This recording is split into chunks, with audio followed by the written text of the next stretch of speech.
নেতার চুরি নাই, অ্যাকশন অ্যাকশন, ডাইরেক্ট অ্যাকশন, ইব্রাহিমের বিরুদ্ধে ডাইরেক্ট অ্যাকশন, চুরির বিরুদ্ধে ডাইরেক্ট অ্যাকশন।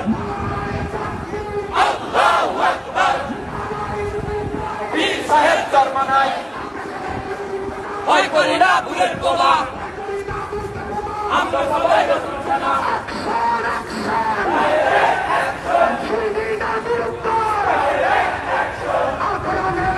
হবে আন্দোলনের লেলিহান শিখায় শেখ হাসিনাকে জ্বালিয়ে পুড়িয়ে তছনছ করে দেওয়া হবে, জ্বালিয়ে পুড়িয়ে ছারখার করে দেওয়া হবে। বন্ধুগণ, এদেশের মানুষ গত 15 বছর ভোট দিতে পারে নাই। আজকে মানুষের যে অন্তর জ্বালা, মানুষের যে ভোট না দেওয়ার আক্ষেপ, সেই আক্ষেপ দাবানলে পরিণত হয়েছে। শেখ হাসিনা, আপনাকে এই সমাবেশ থেকে বলতে চাই, আপনার আর সময় নাই। আপনি যদি নিরাপদে প্রস্থান করতে চান, তাহলে অবিলম্বে জনগণের কাছে ক্ষমতা হস্তান্তর করুন। জনগণের কাছে যদি ক্ষমতা হস্তান্তর না করেন, তাহলে জনগণ যখন রাজপথে সোচ্চার হয়েছে, আপনার এমন পরিণত হবে আপনি কল্পনাও করতে পারবেন না আপনার কেমন পরিণত হবে। মানুষের ভোট অধিকার, যে অধিকার, সেই ভোট অধিকারের বাস্তবায়নের জন্য আমরা রাজপথে সোচ্চার রয়েছি। আমরা রাজপথ দখল করেছি।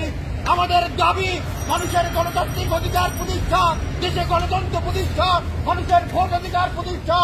এই দাবি আদায় না হওয়া পর্যন্ত রাজপথ ছেড়ে আমরা কোথাও যাচ্ছি না। বন্ধুগণ, আমাদের লক্ষ্য একটাই, শেখ হাসিনাকে হটিয়ে শেখ হাসিনার গলায় গামছা টেনে তাকে ক্ষমতা থেকে নামিয়ে বাংলাদেশে একটি গণতান্ত্রিক শাসন ব্যবস্থা প্রতিষ্ঠা করা, সেই লক্ষ্য আমরা বাস্তবায়ন করবো ইনশাল্লাহ। বন্ধুগণ, সংগ্রামী বন্ধুগণ, নেতৃবৃন্দ বক্তব্য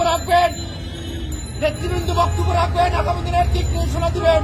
আমি শুধু কথাই বলতে চাই, আপনারা প্রস্তুত হন। জনগণের উদ্দেশ্যে বলতে চাই, আপনারা প্রস্তুত হন আপনাদের গণতান্ত্রিক অধিকার বাস্তবায়নের জন্য, আপনাদের ভোট অধিকার বাস্তবায়নের জন্য। আমরা আপনাদেরকে নিয়ে আগামী দিনে আন্দোলন সংগ্রাম পরিচালিত করার মধ্য দিয়ে শেখ হাসিনাকে হটিয়ে বাংলাদেশের একটি গণতান্ত্রিক শাসন ব্যবস্থা আমরা প্রতিষ্ঠা করবো। সবাইকে ধন্যবাদ। সানজিদ রহমান শুভকে এবার বক্তব্য রাখার জন্য অনুরোধ জানাচ্ছি। গণফোরামের তথ্য গণমাধ্যম বিষয়ক সম্পাদক জনাব মাহমুদুল্লাহ মধুকে।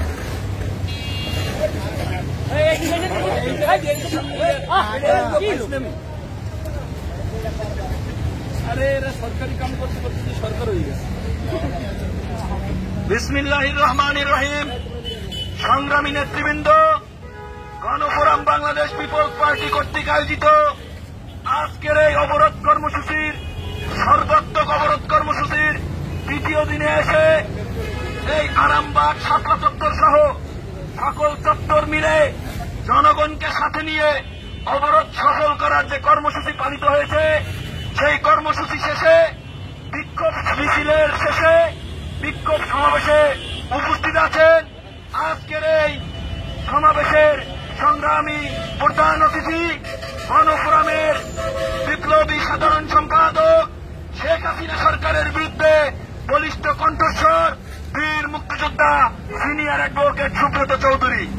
উপস্থিত আছেন আজকের এই সমাবেশের সংগ্রামী সভাপতি, পিপলস পার্টির সংগ্রামী চেয়ারম্যান বাবুল সরকার চাকারি সহ আমার শ্রদ্ধাভাজন নেতৃবৃন্দ। আপনারা সবাই জানেন, এই দীর্ঘ 15 বছরে এই শেখ হাসিনা সরকার এ দেশে কিভাবে নৈরাজ্য সৃষ্টি করেছে, হামলা করেছে জনগণের উপর, জনগণের জানমালের নিরাপত্তা দিতে ব্যর্থ হয়েছে। সংগ্রামী নেতৃবৃন্দ, আপনারা দেখেছেন এই শেখ হাসিনা দুর্নীতিবাদ সরকারের বিরুদ্ধে এদেশের জনগণকে নিয়ে একত্রিত হয়ে গণতন্ত্র মনা 37টি দল সহ যখন রাজপথে একটি যুগপৎ আন্দোলন গড়ে তোলা হয়েছে, সেই আন্দোলনকে ব্যর্থ করার লক্ষ্যে, জনগণের আন্দোলনকে ব্যর্থ করার লক্ষ্যে আইন শৃঙ্খলা বাহিনীকে ভুল পথে পরিচালিত করে এই দুর্নীতিবাদ সরকার, এই স্বৈরাচার সরকার, এই শেখ হাসিনা সরকার জনগণের বিরুদ্ধে ষড়যন্ত্র করেছে। কিন্তু আমরা দেখতে পেয়েছি এই দুর্নীতিবাদের ষড়যন্ত্রের কাছে জনগণ ধরা দেয়নি। জনগণ এই বৃহত্তর যুগপৎ আন্দোলনে সমর্থন জানিয়ে সারা দেশে এই শেখ হাসিনা সরকারের বিরুদ্ধে দুর্বার আন্দোলন গড়ে তুলেছে। সংগ্রামী বন্ধুগণ, আমরা দেখতে পেয়েছি এই সরকার নির্বিচারে হত্যা, গুম এবং শান্তিপূর্ণ সমাবেশ কর্মসূচির উপর পুলিশ লেলিয়ে দিয়ে নির্বিচারে অমানবিকভাবে মানুষের উপর হামলা করেছে। আমরা দেখতে পেয়েছি প্রাণঘাতী টিয়ার শেল আনা হয়েছে, রাবার বুলেট আনা হয়েছে, গুলি করা হয়েছে, জনগণের উপর বোমা মারা হয়েছে। কিন্তু এদেশের জনগণকে কোনোভাবেই দাবিয়ে রাখতে পারবে না বন্ধুগণ। সংগ্রামী বন্ধুগণ, শেখ হাসিনার বিরুদ্ধে, এই দুর্নীতিবাদ সরকারের বিরুদ্ধে গণফোরাম ও বাংলাদেশ পিপলস পার্টি সহ সকল গণতন্ত্রমনা রাজনৈতিক দল যে আন্দোলন শুরু করেছে, এই আন্দোলনের মাধ্যমে শেখ হাসিনার পতন হবে। আপনারা সবাই জানেন, গণফোরামের সংগ্রামী সভাপতি বীর মুক্তিযোদ্ধা মোস্তফা মহসিন মন্টু বলেছেন, আমরা তরুণরা ৭১ ভয় পাই নাই, তোমরা আমাদের